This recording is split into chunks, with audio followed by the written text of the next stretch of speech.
with Ben Adams and Jeremy Feets on the drive.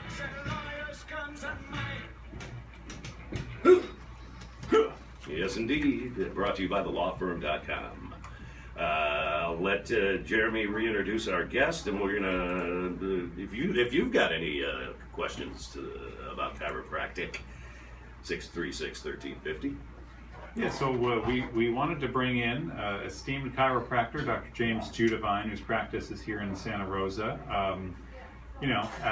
As a law firm, we help a lot of injured people, and people that have been injured in car accidents, different products, all sorts of things. And I thought it'd be good to bring Dr. Judevine in. We've worked together in the past with mutual clients, and I've always found him to not only get good results, but be very articulate about, the benefits of what he does for folks. And I've never heard a client yet complain about his practice or the results that they got from his practice. So I thought it'd be good to bring him in to kind of talk a little bit about chiropractic. And I know that chiropractic can be controversial, and invite a little controversy on the show to, challenge and et cetera. I know a lot of people think of chiropractic, I think, and Jim can confirm this, he probably runs into this at cocktail parties, as if it's just like, cracking you, like you crack your knuckles and that's going to do something amazing. So, he can talk a little bit about why it's not just cracking. But yeah, I have some major questions. Now, one of the things that when I first started going to chiropractors, and I've got a notoriously bad back, and they say it's too bad. Discs and arthritis from 45 years of playing drums and sitting on a stool and uncomfortably bending over, whatever. But when I first started in chiropractic with various people, one of the things that bothered me was, I don't like getting the neck cracked, but it does help. And I understand the theory for the most part of the spine alignment, this and that, and how it affects other areas of the body that have nothing to do with the spine, etc. But one of the things that bothered me was I'd feel better for a while, and then I'd have to go back in a short while. And some of these people would say, like crack. I was just going to say, it's like crack. Yeah. Some of these people would say, well, you need to come in 3 times a week. Forever. Yeah, and I started going, wait a minute now. This is a little fishy. Pyramid scheme. Well, it actually bothered me, and then as I mentioned earlier, I had a couple of people who made me feel worse afterwards. But that was so I don't know. The whole theory that I'm talking about. Sure. Well, let me answer the first one. As far as the frequency goes, obviously it depends on your particular injury and your situation. But the goal of a chiropractor is to take you through 3 phases of care. So the first phase is get you out of pain and get you moving again. Okay, and that's where the chiropractor comes in. What chiropractic does is it takes the irritation off the nerves. The nerves send a signal up to your brain. They tell your brain, hey, things are better. And then your brain sends messages to the surrounding area to relax the muscle spasms, decrease the inflammation, decrease the guarding and the compensation that your body's doing. So now all of a sudden you can move and you're in less pain. Phase 2, if done properly, is now to lengthen things back up. So stretching protocols, proper ergonomics at home, maybe some massage, maybe some deep tissue work like a myofascial or an ART to lengthen the tissue back up. And then the third and final step, which is not done very often, is now to strengthen or stabilize the area. So a proper protocol is now to give you exercises to strengthen your core, to strengthen your back, and to teach you how to strengthen that area so it won't require that you keep coming back 3 times a week the rest of your life, okay? So if you do all 3 steps, and let's say a bad car accident like that Jeremy would send me, let's say that's done in 6 weeks to 12 weeks, and we go through those 3 steps, that person is then released. Jeremy settles the case, and they're done. They don't need to come back. Yeah, and I can understand that. My problems have never been, due to injury, just general. Right. Well, laziness and not Exactly. For you, exercise is a 12-ounce curl. Yeah, that not doesn't working help out. much. Yeah, my right arm is strong. But that's about it. The other thing was some of these people I've gone to over the last number of years started with instead of just hands, some equipment. Okay. I mentioned that one lady who had this thing that you sat, lied on. It was like a torture rack. Like a guillotine? We've already established Kathy's trying to kill you. Yes. Move on. All right. My wife was trying to kill me, but So she sent me to this person. But, you know, and then there's little devices that they might use that kind of feel good, like massagers or something. And then there's this one that would be like a click, click. What's with the apparatus? So, Apparati. well, there's too many to mention on the radio, but the one you're talking about, the quote-unquote clicker, as most people call it, the clicker is either an activator or an arm push stimulator or a little device that delivers a very light, fast impulse or thrust into the spine. It doesn't actually cause a cavitation, so therefore you don't hear a crack or a pop. What it does is it stimulates the sensory nerves. It felt good. Yeah, and it's for people who like, hey, I don't want you to touch my neck. Oh, I'm too afraid of you to do this. Oh, I have really bad arthritis. I don't want you to do this to me, doc. You can use this apparatus to stimulate the sensory nerves. The sensory nerves tell the brain, and then the brain makes the accommodations without the quote-unquote cracking. So it's a really nice. I find it very effective for some patients, and then I find other patients like Jeremy that doesn't do anything for it. So you have to adapt to your particular client who's on, your particular patient who's on the table. Some people like it to be really aggressive, and some people like to be really gentle. And that's the art of chiropractic, is being a good doctor and adapting to who you're helping that particular time. Yeah, when we were off the air, I was talking about how I went to an osteopath. I won't mention any names, but he's in Sonoma County. And I laid down on the table because I have low back problems myself, and I was all seized up in my low back, and I said, hey, I've tried just about everything to try and fix this, etc. And someone recommended him, so I went.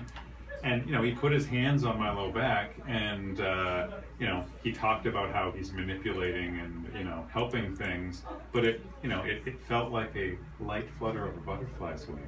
And I'm just thinking, they're going, this isn't going to do anything for me. I mean, this is like someone, lightly not as much as like a blowout of the birthday candles, but just like a light blow on your cheek type pressure, and it's like, that's not going to do anything. Come on. So I see, Jim's point that, with some people, they want the more aggressive therapies, and with others people, they might be more afraid of that. But I would reiterate one of the things that Jim brought up, because I've represented so many injured people. I've seen a lot of people after accidents go through, the kind of phases of recovery. And what I always tell people was, let me back up. The defense always comes out with these studies and the doctors, and this is what the defense doctors say, that with soft tissue injuries, people heal within 6 to 8 weeks, no matter what they do. So because they heal and they're, etc., within 6 to 8 weeks, no matter what they do, they don't need a chiropractor, they don't need physical therapy, because they're going to heal anyway. The body's, that's just the natural healing time of the body, etc. Okay, so the defense always pulls this crap out. Now, number one, not everybody heals within the time frame, so to speak. But the bigger thing that I talk to Jim about and to others about is that one of the big reasons to seek out physical therapy and chiropractic, and one of the reasons I like Jim, is because he incorporates that strengthening, as part of he just talked about how that's, that's one of the big phases. And I think there's chiropractors that don't do that. And that the strengthening part is very important to, as part of the overall package. And most people think of that as more of physical therapy. And sort of Jim kind of incorporates that into his practice. And I think that's super important from what I've seen of many, many injured people. Because while the body you may be out of pain 8 weeks after an accident if it's just really mild soft tissue, or maybe 3 months or 4 months after if it's really mild soft tissue. As Jim said, if you're guarding yourself because your neck is stiff, your back is stiff because of that whiplash trauma or what have you, then your ligaments are going to shorten, your tendons are going to shorten, and your muscles are going to atrophy. It's amazing how hard it is to build muscle compared to how fast you lose it if you don't use it. And so what I tell people, that are that say, hey, my doctor recommended chiropractic, what do you think, Jeremy? And I say, well, first, I'm a lawyer, but okay, I'll tell you what I think based on years of experience. And it is, you may heal, within the same time period, but you won't heal as well.